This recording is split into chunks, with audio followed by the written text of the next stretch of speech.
Okay, quick internet tutor video while we're sitting in Tesco's car park. I'm going to do a quick video here. I know we haven't been doing the videos. What's the word for it? I can't even speak again. Every time I turn the camera on, I can never speak. I've been doing them very frequently, and we've been sort of stopped doing it. It's because I've been so busy actually producing a lot more material and other videos for other YouTube channels. Because I've actually got several YouTube channels, quite a few actually. And then that made me sort of come onto the sort of the idea of reality and what you think is real and what's your reality. Now, what the idea is basically each person has got their own reality, okay, and what they think is real and what they think is the world and how they think the world runs and so on. Now, each person has different reality. A lot of people have a lot of the same reality, but each person basically is in their own reality, and that's what they think the world is. Okay, so I don't know if you understand what I'm saying or not, because each person's in their own reality. I'm trying to think of some examples. Like I say, every time I put the camera on, I can't think properly. It does my head in. That's my reality. Basically, you know, a lot of people don't believe that say if your reality, okay then, if your reality or your life is sort of get up in the morning, go to work for somebody, do a job, come home, watch TV, go to bed, repeat, rinse and repeat, if that's your idea of the world, it might be very difficult to do something on the internet or do something different if your reality is that. If you think that's what's real, then it may be difficult to actually get on the internet or something like that, because you'll be totally, there'll be kind of like a what's the word for it, a kind of battle going on in your mind about hang on a minute, no, I can't leave my job and do my own thing because I'm supposed to have a job. So that would be quite a strong reality. In other words, you really believe that you should be doing a job, so it's very difficult to do something for yourself.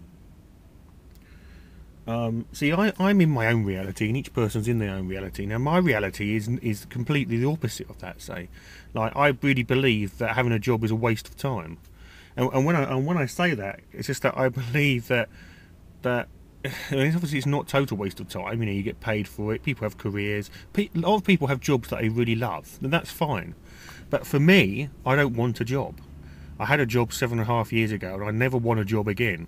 In fact, that's the biggest thing that fear that I have, is having a job.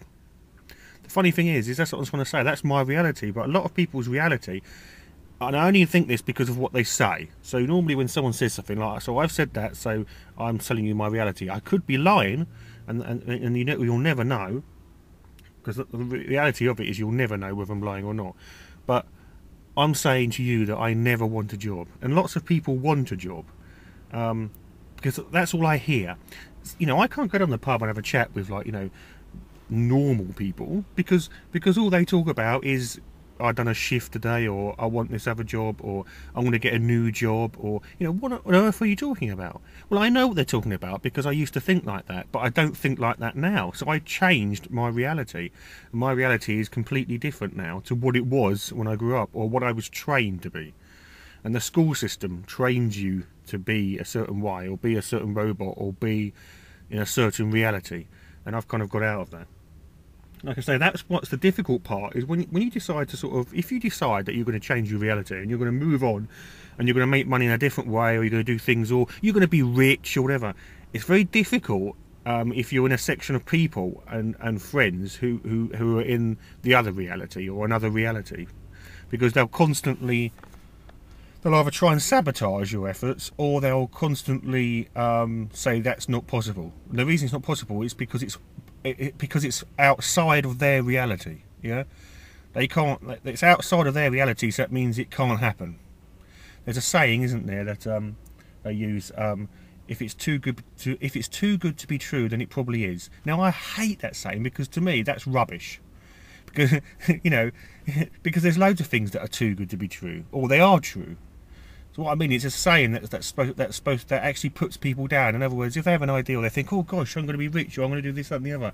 They think, "Oh no, that saying tells me that if it's too good to be true, it probably is." Oh yeah, okay, then I won't bother then. And it's that kind of thing. It's breaking that.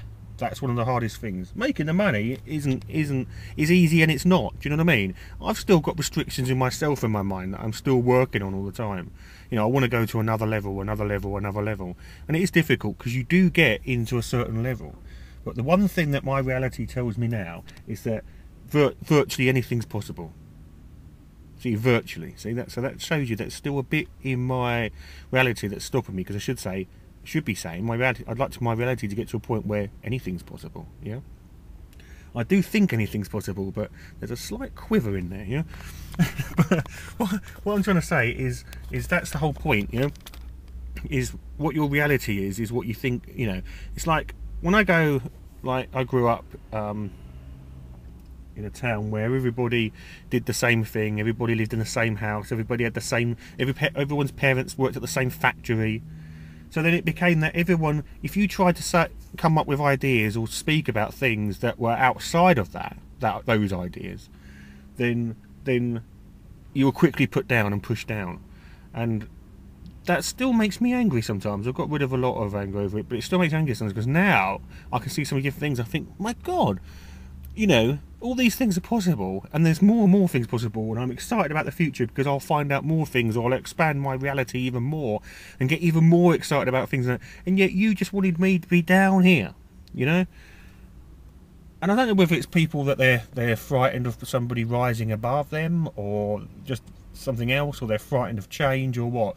But there's a hell of a lot of people that just try and put that down and stop it happening. And, you know, that's strange, isn't it, when you really think about it? But that's just human nature, and that's because, you know, and those people, if you know, I don't speak to those people anymore, but if I do speak to anyone, say from my family or something like that, or so I do bump into somebody from, and I'm just talking about from, say, 7 years ago, 8 years ago, when they speak, it's like they're talking from a sort of bygone age or something. You know, they're sort of talking from, they're still doing it. You know, not everyone is, because people change, they change realities and things change and the world changes all the time. But there's a hell of a lot of people that I've spoken to that are still talking about ideas and outlooks that I've left behind years ago. And that's the point, you know. So I've changed my whole outlook and my whole reality, and I'm still me, but I've changed the way I view the world. Totally. And that view of the world changes all the time. Whereas these people are stuck. There's some people that are stuck in the same realities in the same world for years. That's why I don't watch, you know, much television. I don't watch much television because when I watch television, I'm kind of like an outsider looking in, and I don't understand it. You know, even the way the news is put together and everything, it's really odd to me. That's because I've come so far out of it. You can say, you know, somebody might say, "Oh, we've lost touch with reality." No, I've created my own reality. That doesn't mean I'm like in some nut job or something. But that, again, you know, mad people are sometimes just like labelled because they think from a different reality. But I mean, we can get deeper and deeper and deeper in this all the time. But just a quick one then. Yeah, I don't watch much television, and I used to watch soap operas, but I don't watch them anymore because they're just to me now they're just drivel. Yeah. But if I do catch part of them, or I see part of them on television, if I've just watched 5-10 minutes of it, it just seems so odd now. The way that people talk to me, I think, what, that's still going on? People still think like that, do they? It just seems really, really odd. And I think that those things as well keep people, and they keep society down and in a certain dumbed down, conditioned reality. Yeah, I think the UK at the moment is one of the most dumbed down countries. England, the whole UK is so dumbed down because of mass media. It's unbelievable. You know, mass media is like, you know, if you go work every day and do that, and you're brainwashed with the newspapers and that, and then you come home and you watch EastEnders or Coronation Street, then you're gonna have a hard time, I think, getting on, because those programs are just dumbing down everybody. We'll talk about more of that another time, but. Right, we've said enough now on the reality. I mean, we can go on and on about it forever. But Internet Tutor is back. We're back. We're going to be doing another video very soon on what's happened with an internet site called Face Party. Very interesting. That'll be the next one. See you soon.